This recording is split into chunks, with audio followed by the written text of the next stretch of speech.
Greetings, citizens of the past. I am a historian from the year 4023, looking back on a pivotal moment in your time, a moment that shaped the fate of our planet. Today, I recount the story of Tahlequah, the mother orca, and her dead calf. A story that was not just a tragedy, but a warning you heeded too late, or perhaps not at all. In your time, the world watched as Tahlequah, a grieving mother, carried her lifeless calf across the vast Pacific. This was not an isolated event, it was a symbol, a cry for help from a species on the brink. The southern resident orcas, numbering just 73, were starving. Their primary food source, the Chinook salmon, was vanishing. And behind this ecological collapse was a force far more insidious: climate change. The salmon, once abundant, were struggling to survive. Warming streams, rising ocean temperatures, and human interference, dams, overfishing, and habitat destruction had pushed them to the edge. By 2060, scientists predicted that even the largest Chinook populations would crash to near extinction levels.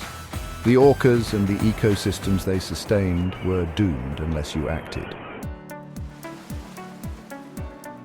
But this was not just a story of loss, it was also a story of resilience in places where humans intervened, where dams were removed, where habitats were restored. The salmon returned. The Elwha River, the Snake River, the Upper Columbia, these became beacons of hope. Tribes, scientists, and communities worked together, proving that even in the face of catastrophe, nature could heal, if given the chance. Yet these efforts were not enough. The clock was ticking, the oceans were warming, the streams were drying, and the orcas were still hungry. The question was not whether you could save them, but whether you would. This is where your story intersects with ours. In my time, we look back on your era as a turning point, a moment when humanity could have chosen a different path. This is why I urge you to read The Girl Who Rode the Unicorn, a novel that captures the essence of your time.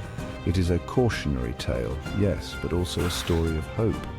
A reminder that the future is not yet written and that you hold the pen.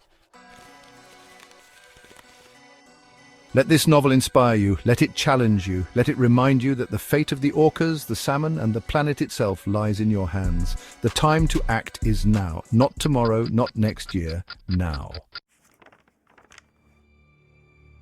Read The Girl Who Rode the Unicorn, share its message, take action. The orcas are counting on you, the future is counting on you.